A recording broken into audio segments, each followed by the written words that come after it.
I think a lot of times trauma-informed lens is a mindset. Uh-huh. If you believe there's bad kids, Uh-huh. you have the wrong mindset. I see. Kids aren't born bad. I see. Their behavior is expressing something. If we give them an appropriate way to express their needs, we'll see the behaviors eliminated. So I think it's a mindset, it's a belief system, believing every kid is capable and every kid is born good. There's no such thing as a bad kid. There might be a good kid demonstrating bad behaviors because they don't have the tools to express themselves differently. And I think one is just the lens of trauma-informed care, having every campus emphasize social emotional learning. Those tools, how do you have a conversation where you disagree, and that's okay. Yeah. That you find, we all have common ground. There's somewhere in the middle we can meet.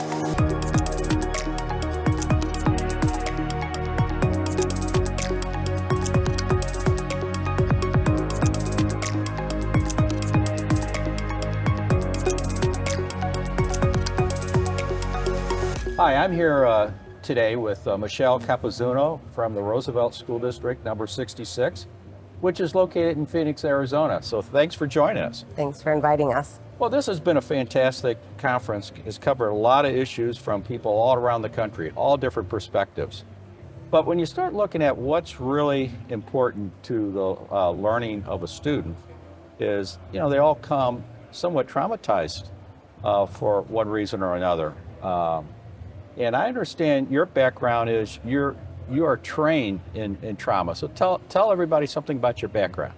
So I actually have a background in social work, then nonprofit leadership, and then education. And then while in education, I realized that there was a lens in which we weren't understanding our communities and children, and that was the trauma they had experienced, whether it was historical or generational. And so I became a trauma-informed care specialist and got trained to be a trainer. So Interesting. Well, very good. Wow. Yeah. Wow. So, what's interesting in the community today that eventually comes into the classroom, either through students or the parents or the teachers, it's a very volatile situation out there. There's a lot of discourse. You can't have a debate. You can't have a conversation on anything. yeah. And as kids come into the classroom from a trauma standpoint, I'm going to just throw it open to you. What do you think are the important things that other districts need to know about when it comes to trauma?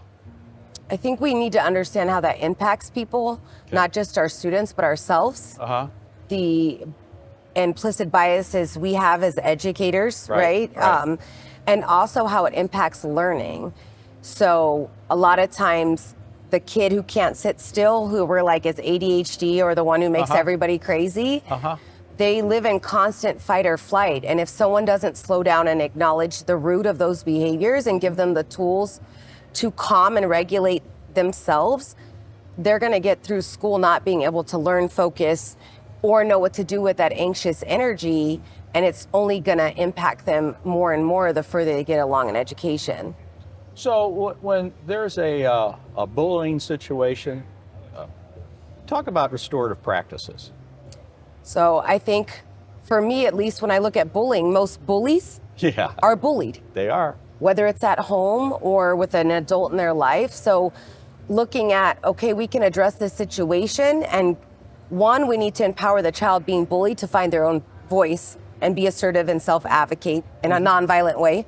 But also look at the bully and say, instead of punishing them for the behavior, kind of ask what's going on and what tools do you need so this can empower you and you can become an ally versus the same person that's making your life miserable or making you feel that small, you have to do it to somebody else. Is it possible to hit the reset button and have two kids that were in opposition to one another to reset it and move Absolutely. forward? Otherwise, what happens in third grade happens in fourth grade, happens in fifth grade. But we have to teach them how. And most adults don't know how to do that. Right. They don't know how to do that with the parents. They don't know how to do it with their colleagues. So if we can't model as adults, how do we expect children who don't have the life experience? And we're very bad examples. Right? And emotional capacity, how do we expect them to do it? Like we just don't express our differences. We tread lightly, but we should be able to have different opinions and express those and be okay with one another and move along. And if we're not showing children how to do that, how can they learn themselves. Well, it's always all about implementation. So how do you bring the skills that you have and that others probably have as well and bring them into the school? Who has that? Who trains the teachers? And I think it comes down to their skill and their will, right? yeah. I think a lot of times trauma-informed lens is a mindset. If you believe there's bad kids, you have the wrong mindset. Kids aren't born bad. I see. Their behavior is expressing something. If we give them an appropriate way to express their needs, we'll see the behaviors eliminated. So I think it's a mindset, it's a belief system, believing every kid is capable and every kid is born good. There's no such thing as a bad kid. There might be a good kid demonstrating bad behaviors because they don't have the tools to express themselves differently. And I think one is just the lens of trauma-informed care, having every campus emphasize social emotional learning. Those tools. How do you have a conversation where you disagree and that's okay? Yeah. That you find we all have common ground. There's somewhere in the middle we can meet. Really? I think so. So what has been some of the, I guess, worst situations that you've come across and how have those been dealt with? Because seen a real example here. So I always talk about this kid and I'll call him John just for confidentiality. Good. But he was in foster care. And he was going to find his foster brothers. It was dismissal. And the principal put his hand on his shoulder. The principal was like 6'2", put his hand on his shoulder to tell him, oh, everyone's leaving. You have to get off campus. And he flipped out and there became an altercation where he was screaming at the principal and parents saw and called the police. I love the behavior children. I was that kid who was misunderstood. And so I they used to call me the whisperer. So, my student teacher ran in and said, I think they're going to need you in the front. And so I run to the front and see this altercation. And the principal's super calm, but trying to de-escalate the child. And I look at his eyes and he's not there. He's in a PTSD trigger and he's not there. And so all I did was I got between him and the principal to create safety and proximity. And I put my hands on his shoulders and I just kept saying, you're safe. That's all I said, you're safe. Wow. Never met the kid before. Wow. And he was 5'7", an 8th grader, 5'7", and just walked him backwards. When there was space, by this point, the police came. Now there's another trigger. Yeah, I was going to say. So I walk him around the corner where there's no chaos and I text the principal and I was like, this little boy was in a trigger. Can we handle this internally? And at the end of the day, we found out, now we didn't have the story in the time of the incident, that he was in foster because he had been severely abused by his stepfather, and he used to protect his younger siblings. I see. So when that male principal put his hand on his shoulder and said, you can't go back and get your brothers, your foster brothers, he just went into fight or flight and he was going to fight. He was going to puff up and be protective. And he was so misunderstood. And had we not had a staff that understood trauma, he could have went to jail for that incident and then been labeled because he's in foster care. He doesn't have an advocate. He doesn't have someone to go to bat for him.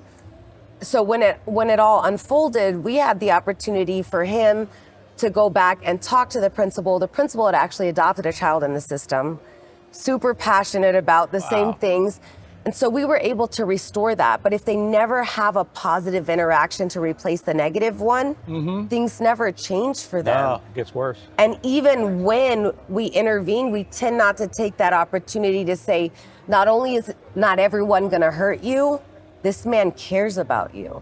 He cares about your success. And so when it was over and the principal hugged him, he actually collapsed. He literally collapsed.